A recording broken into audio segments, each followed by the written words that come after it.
Welcome to Noble Nursing channel. ఎలా ఉన్నారండి? అందరూ బాగున్నారని అనుకుంటున్నాను.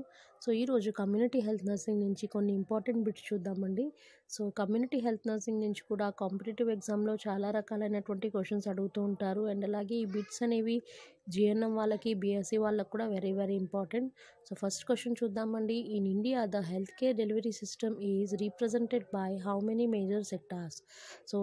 మన భారతదేశంలో ఈ యొక్క హెల్త్ కేర్ని డెలివరీ చేసే సెక్టార్స్ ఏమేమి ఉన్నాయి? అంటే భారతదేశంలో హెల్త్ ఫెసిలిటీస్ అనేవి లేదా హెల్త్ సర్వీసెస్ అనేవి ప్రజలకి ఏ రకంగా అందుతున్నాయి? మెయిన్లీ త్రూ 5 మేజర్ సెక్టార్స్ ద్వారా భారతదేశంలో ఈ హెల్త్ కేర్ అనేది ప్రజలకి అందుతుంది. అందులో ఒకటి ఫస్ట్ది పబ్లిక్ సెక్టార్, రెండోది ప్రైవేట్ సెక్టార్, మూడోది indigenous system of medicine, and నాలుగోది through voluntary health agencies, and అలాగే నేషనల్ హెల్త్ ప్రోగ్రామ్. ఈ 5 మేజర్ సెక్టార్స్ ద్వారా భారతదేశంలో ఉన్న ప్రజలకి హెల్త్కి సంబంధించినటువంటి ఫెసిలిటీస్ అనేవి లేదా సర్వీసెస్ అనేవి అందుతున్నాయన్నమాట. గవర్నమెంట్ హాస్పిటల్స్లో, ప్రైవేట్ హాస్పిటల్స్లో, యునాని, ఆయుర్వేద, సిద్ధ, అండ్ అలాగే కొన్ని నేషనల్ ఏజెన్సీస్ కూడా ఈ యొక్క హెల్త్ కేర్ ఫెసిలిటీస్ని అందిస్తున్నాయి. అండ్ అలాగే త్రూ నేషనల్ హెల్త్ ప్రోగ్రామ్స్ ద్వారా కూడా ప్రజలకి హెల్త్కి సంబంధించినటువంటి సర్వీసెస్ అనేవి అందుతున్నాయి. అండ్ నెక్స్ట్ క్వశ్చన్ వచ్చేసి study of population is known as. ఒక జనాభా గురించి చదువుకునేటువంటి శాస్త్రాన్ని ఏమంటారు? జనాభా గురించి అధ్యయనం చేసేటువంటి శాస్త్రాన్ని డెమోగ్రఫీ అని అంటారనమాట. ఇది వెరీ వెరీ ఇంపార్టెంట్ క్వశ్చన్స్ అండి. చాలాసార్లు ఇంతకుముందు ఎగ్జామ్స్లో అడిగినటువంటి క్వశ్చన్. అండ్ నెక్స్ట్ క్వశ్చన్ వచ్చేసి సబ్ సెంటర్ కవర్స్ పాపులేషన్. ఒక సబ్ సెంటర్ అనేది అంటే ఒక ఆరోగ్య ఉపకేంద్రము అనేది ఎంతమంది జనాభాని కవర్ చేస్తుంది? ఒక సబ్ సెంటర్ అనేది 3000 జనాభా నుంచి 5000 మంది జనాభాకి ఒక సబ్ సెంటర్ అనేది ఉంటుందండి. 3000 నుంచి 5000 జనాభాని కవర్ చేస్తుంది. అండ్ నెక్స్ట్ క్వశ్చన్ వచ్చేసి ఆశా కవర్స్ ద పాపులేషన్. ప్రతి ఊర్లో కూడా ఆశా వర్కర్స్ అనే వాళ్ళు ఉంటారండి. ఒక్కొక్క ఆశా వర్కరు ఎంతమంది జనాభాను కవర్ చేస్తూ ఏర్పాటు చేయబడి ఉంటుంది. ఒక్కొక్క ఆశా వర్కరు 1000 మెంబర్స్ని, అంటే ఒక ఊర్లో ప్రతి 1000 మెంబర్స్కి ఒక ఆశా వర్కర్ ఉండాలన్నమాట. ఇది కూడా చాలాసార్లు చాలా ఎగ్జామ్లో అడిగినటువంటి క్వశ్చన్ అండి. నెక్స్ట్ క్వశ్చన్ చూద్దాం. WHO was established on. WHO అంటే మీ అందరికీ తెలుసండి, వరల్డ్ హెల్త్ ఆర్గనైజేషన్. ప్రపంచ ఆరోగ్య సంస్థ అనేది ఎప్పుడు స్థాపించబడింది? 7th April 1948లో. 7th April 1948 సంవత్సరంలో ఈ యొక్క వరల్డ్ హెల్త్ ఆర్గనైజేషన్ అనేది ఏర్పాటు చేయబడింది. అండ్ నెక్స్ట్ క్వశ్చన్ వచ్చేసి world health day is celebrated on. World health డేని మనం ఎప్పుడు సెలబ్రేట్ చేసుకుంటాం? ప్రపంచ ఆరోగ్య దినోత్సవం. 7th Aprilని మనం వరల్డ్ హెల్త్ డేగా మనము సెలబ్రేట్ చేసుకుంటాం. And international women's day observed every year. Women's డేని మనము ప్రతి సంవత్సరము ఎప్పుడు సెలబ్రేట్ చేసుకుంటాం? 8th మార్చ్ని మనము ప్రతి సంవత్సరం 8th మార్చ్ రోజున మనము ఇంటర్నేషనల్ ఉమెన్స్ డేని మహిళల దినోత్సవంగా సెలబ్రేట్ చేసుకుంటాం. అండ్ ప్రతి మహిళల దినోత్సవంకి ఒక్కొక్క థీమ్ ఉంటుందండి. ప్రతి ఇయర్ ఒక్కొక్క థీమ్ పెడతారు. 2020కి సంబంధించినటువంటి థీమ్ ఏంటి అంటే కనుక జనరేషన్ ఈక్వాలిటీ. అంటే మగవాళ్ళతో సమానంగా మనకి అన్ని హక్కులు ఇచ్చేటట్టుగా ఈ ఇయర్ థీమ్ అనేది ఏర్పాటు చేయడం అనేది జరిగిందనమాట.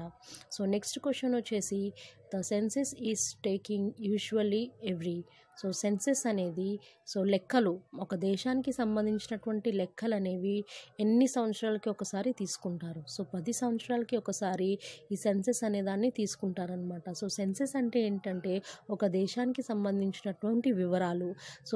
మన దేశంలో ఎంతమంది జనాభా ఉన్నారు, ఆడవాళ్ళు ఎంతమంది ఉన్నారు, మగవాళ్ళు ఎంతమంది ఉన్నారు, చదువుకున్న వాళ్ళు ఎంతమంది ఉన్నారు, చదువులేని వాళ్ళు ఎంతమంది ఉన్నారు, అండ్ అలాగే చిన్నపిల్లలు ఎంతమంది ఉన్నారు. ఇలాగ దేశానికి సంబంధించినటువంటి ముఖ్యమైన ఈ లెక్కలు ఏవైతే ఉంటాయో దాన్ని సెన్సెస్ అంటారు. ఇది ప్రతి 10 సంవత్సరాలకు ఒకసారి మన ఇండియాలో తీసుకుంటాము.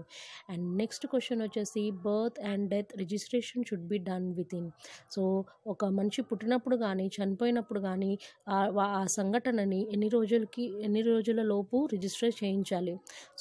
బర్త్ అయినా సరే, డెత్ అయినా సరే వితిన్ 21 డేస్లో మనము ఆ ఈవెంట్ని, ఆ సంఘటనని రిజిస్టర్ చేయించాలి. నెక్స్ట్ క్వశ్చన్ వచ్చేసి ద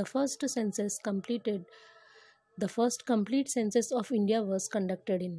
మన ఇండియాలో ఫస్ట్ సెన్సస్ని ఎప్పుడు కంప్లీట్ చేశారు? సో 1881వ సంవత్సరంలో మన ఇండియాలో ఫస్ట్ సెన్సస్ని కంప్లీట్ చేశారనమాట. అండ్ నెక్స్ట్ క్వశ్చన్ వచ్చేసి a single dose of diethylcarbamazine is administer for. So ఈ డిఈసి అనే సింగిల్ డోస్ ట్యాబ్లెట్ని ఏ కండిషన్లో ఇస్తారు? సో లింఫాటిక్ ఫైలేరియాసిస్ అంటే ఫైలేరియా అనే జబ్బు, బోధకాలు అనే జబ్బు ఏదైతే ఉందో సో ఆ జబ్బు ఉన్న వాళ్ళకి, సో ఈ యొక్క ప్రాబ్లం ఉండే వాళ్ళకి డైఇథైల్ కార్బమజైన్ అనేటువంటి ట్యాబ్లెట్ని అడ్మినిస్టర్ చేస్తారు. ఇది కూడా వెరీ ఇంపార్టెంట్ క్వశ్చన్ అండి. So salt testing kit used by ASHAs for. So main ఈ సాల్ట్ టెస్టింగ్ కిట్ అనేది ఉంటుందండి. సో ఏ సాల్ట్ని కనుక్కోవడానికి ఈ సాల్ట్ టెస్టింగ్ కిట్ని యూజ్ చేస్తారు? సో కమ్యూనిటీ సైడ్ ఎక్కువగా కూడా యూజ్ చేస్తారండి. సో అయోడిన్ని కనుక్కోవడానికి ఈ యొక్క సాల్ట్ టెస్టింగ్ కిట్ని యూజ్ చేస్తారనమాట. Next global warming increase incidence of cancer. So global warming అనేది పెరిగిపోవడం వల్ల సో ఏ క్యాన్సర్ అనేది ఎక్కువగా వచ్చే అవకాశం ఉంది? సో పర్యావరణం కాలుష్యం అయిపోవడం వల్ల, చెట్లు నరికేయడం వల్ల సో వాతావరణం అంతా కూడా పొల్యూట్ అయిపోతుంది. సో దానివల్ల గ్లోబల్ వార్మింగ్ అనేది ఇంక్రీజ్ అవుతుంది. సో ఈ గ్లోబల్ వార్మింగ్ అనేది పెరిగే కొద్దీ మనుషుల్లో స్కిన్ క్యాన్సర్ వచ్చే అవకాశాలు అనేవి పెరుగుతూ పోతాయి.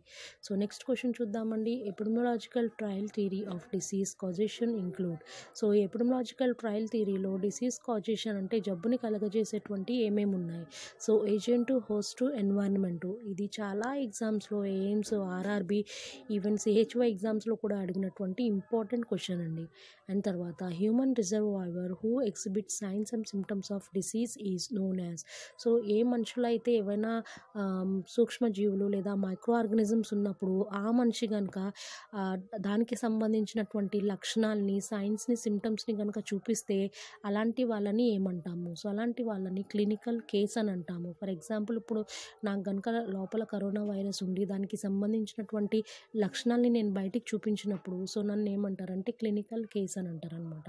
అండ్ నెక్స్ట్ క్వశ్చన్ వచ్చేసి an outbreak of disease affecting large population extending to the wide geographical area is known as. So ఏదైనా ఒక జబ్బు అనేది ఒక ఏరియాకి పరిమితం కాకుండా మొత్తం చాలా చోట్లకి కనుక పాకిపోతే, చాలా చోట్లకి కనుక స్ప్రెడ్ అయిపోతే ఆ కండిషన్ ఏమంటారంటే పాండమిక్ అంటారు. ఇప్పుడున్న కరోనా వైరస్ అనేది పాండమిక్ డిసీజ్ అండి. ఇది ఎక్కడో చైనాలో పుట్టింది, కానీ చైనాకి పరిమితం కాకుండా మొత్తం ప్రపంచవ్యాప్తంగా అన్ని చోట్లకి కూడా వ్యాపించింది అనమాట. And next question best house hold method for purification of water. So ఇంటిలో వాటర్ని శుద్ధీకరించేటువంటి బెస్ట్ మెథడ్ ఏంటి? సో ఇంట్లో వాటర్ని శుద్ధీకరించేటువంటి బెస్ట్ మెథడ్ ఏంటంటే బాయిలింగ్. సో వాటర్ని బాయిల్ చేయడం ద్వారా సో అది శుద్ధీకరింపబడుతుంది. సో మనం అందరం కూడా ఇంట్లో ఎక్కువగా దీన్ని యూజ్ చేసుకుంటూ ఉంటాం. And to disinfect 20 litres of water one should use so ఒక 20 లీటర్స్ ఆఫ్ వాటర్ని యూజ్ చేయాలంటే ఎంత క్లోరిన్ ట్యాబ్లెట్ని తీసుకోవాలి? So single chlorine tablet 0.5 grams. So 0.5 grams of chlorine ట్యాబ్లెట్ని 20 లీటర్ల వాటర్ని శుద్ధీకరించడానికి యూజ్ చేస్తారు. ఇది కూడా చాలా ఎగ్జామ్స్లో అడిగినటువంటి క్వశ్చన్ అండి. Next which immunisation provide permanent scar. So ఒక పిల్లల్లో టీకా ఒకటి వేస్తామండి. సో ఆ టీకా వేయించడం వల్ల పిల్లలకి పర్మనెంట్గా అక్కడ మచ్చలాగా ఏర్పడుతుంది. సో మనం మన ఎడమ చేతిని అబ్జర్వ్ చేసుకుంటే మనకి కూడా ఆ మచ్చ ఉంటుందండి. సో ఏ టీకా వేయడం వల్ల ఆ పర్మనెంట్ స్కార్ అనేది వస్తుంది? సో ఆ టీకా వచ్చేసి బీసీజీ అండి. సో బీసీజీ టీకా వేయించుకోవడం వల్ల సో పిల్లల్లో అందరిలో కూడా ఒక పర్మనెంట్ స్కార్ అనేది ఏర్పడుతుందండి. సో ఇవ్వండి కమ్యూనిటీ నుంచి కొన్ని ఇంపార్టెంట్ క్వశ్చన్స్. ఇవన్నీ కూడా ఏదో ఒక ప్రీవియస్ ఎగ్జామ్స్లో అడిగినటువంటి క్వశ్చన్స్ అండి. సో ఈ వీడియో కనుక మీకు యూస్ఫుల్ అనిపిస్తే తప్పకుండా నా వీడియోని లైక్ చేయండి, మీ ఫ్రెండ్స్ అందరికీ షేర్ చేయండి, అండ్ అలాగే నా ఛానల్ని మీరు సబ్స్క్రైబ్ చేసుకోండి. సో ఇంతవరకు ఎవరైతే సబ్స్క్రైబ్ చేసుకోలేదో కొత్త వాళ్ళు ఎవరైనా చూస్తే కనుక తప్పకుండా సబ్స్క్రైబ్ చేసుకోండి. ఇలాంటి మరిన్ని వీడియోస్ నేను అప్లోడ్ చేసినప్పుడు మీకు సబ్స్క్రైబ్ చేసుకోవడం వల్ల అది మీ వరకు చేరుతుందండి. సో ఇవన్నీ కూడా కమ్యూనిటీ నుంచి ఏదో ఒక ఎగ్జామ్లో అడిగినటువంటి క్వశ్చన్స్ అండి. ఈ క్వశ్చన్స్ అన్నీ కూడా ఒక చోట రాసుకుని పెట్టుకోండి.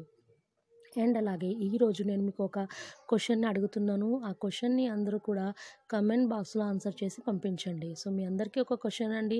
సో ఈ మధ్య కాలంలో లేటెస్ట్గా అమెరికా ఎన్నికలు అనేవి జరిగినాయి. సో ఇప్పుడు కొత్తగా అమెరికాకు అధ్యక్షుడైన వ్యక్తి ఎవరు? సో కొత్తగా అమెరికాకి అధ్యక్షుడు ఎవరు? So who is the president of America? So ఆ క్వశ్చన్కి ఆన్సర్ అయితే మీరు అందరూ కమెంట్ బాక్స్లో తప్పకుండా తెలియచేయండి ఫ్రెండ్స్. ఇది ఏం లేదు, మీ యొక్క జనరల్ నాలెడ్జ్ని లేదా మీ యొక్క కరెంట్ నాలెడ్జ్ని ఇంప్రూవ్ చేయడానికి నా యొక్క చిన్న ప్రయత్నం. మర్చిపోకుండా తప్పకుండా కమెంట్ బాక్స్లో దీని యొక్క ఆన్సర్ని మీరు రాసి పంపించండి.